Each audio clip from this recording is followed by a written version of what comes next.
Welcome to this audiobook reading of The Adventures of Sherlock Holmes. Today, A Scandal in Bohemia, Chapter 3, by Sir Arthur Conan Doyle. I slept at Baker Street that night, and we were engaged upon our toast and coffee in the morning when the King of Bohemia rushed into the room.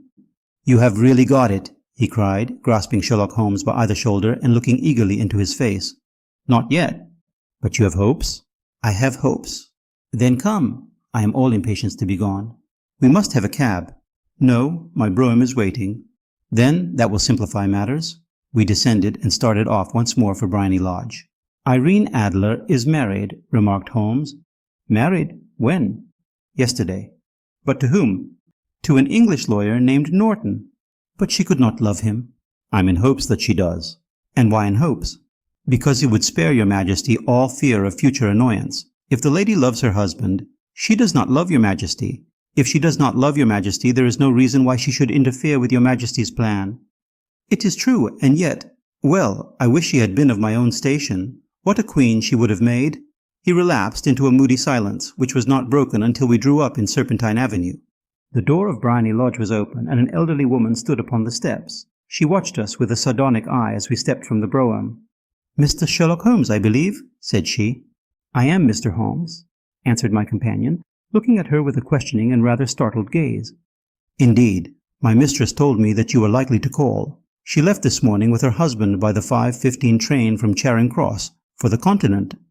"What?" Sherlock Holmes staggered back, white with chagrin and surprise. "Do you mean that she has left England?" "Never to return." "And the papers?" asked the king hoarsely. "All is lost?" "We shall see." He pushed past the servant and rushed into the drawing-room, followed by the king and myself. The furniture was scattered about in every direction, with dismantled shelves and open drawers, as if the lady had hurriedly ransacked them before her flight.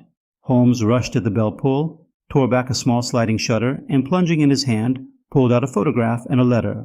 The photograph was of Irene Adler herself in evening dress. The letter was superscribed to Sherlock Holmes, Esquire, to be left till called for.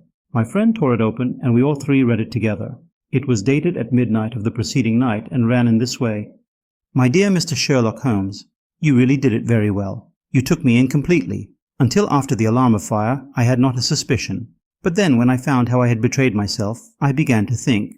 I had been warned against you months ago. I had been told that, if the king employed an agent, it would certainly be you, and your address had been given me. Yet, with all this, you made me reveal what you wanted to know. Even after I became suspicious, I found it hard to think evil of such a dear, kind old clergyman. But, you know, I have been trained as an actress myself. Male costume is nothing new to me. I often take advantage of the freedom which it gives. I sent John the coachman to watch you, ran upstairs, got into my walking clothes as I call them, and came down just as you departed.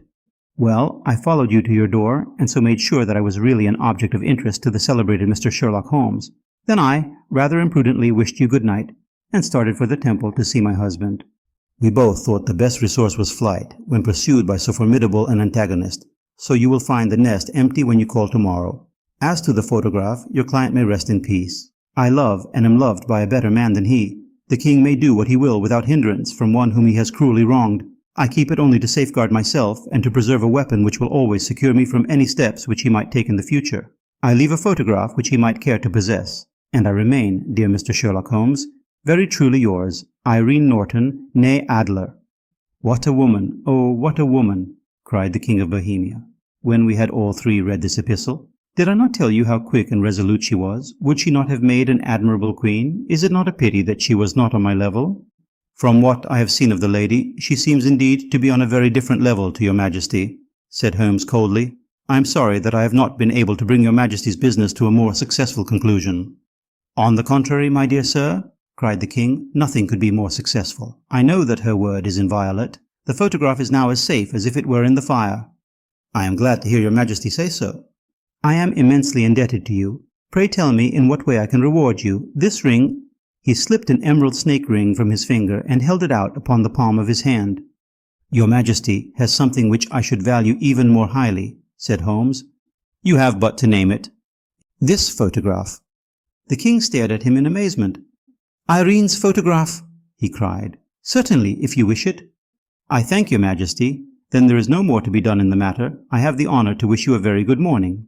He bowed, and turning away without observing the hand which the king had stretched out to him, he set off in my company for his chambers. And that was how a great scandal threatened to affect the kingdom of Bohemia, and how the best plans of Mr. Sherlock Holmes were beaten by a woman's wit. He used to make merry over the cleverness of women, but I have not heard him do it of late. And when he speaks of Irene Adler, or when he refers to her photograph, it is always under the honourable title of The Woman. Thanks for joining this reading. If you liked it, give it a thumbs up and subscribe.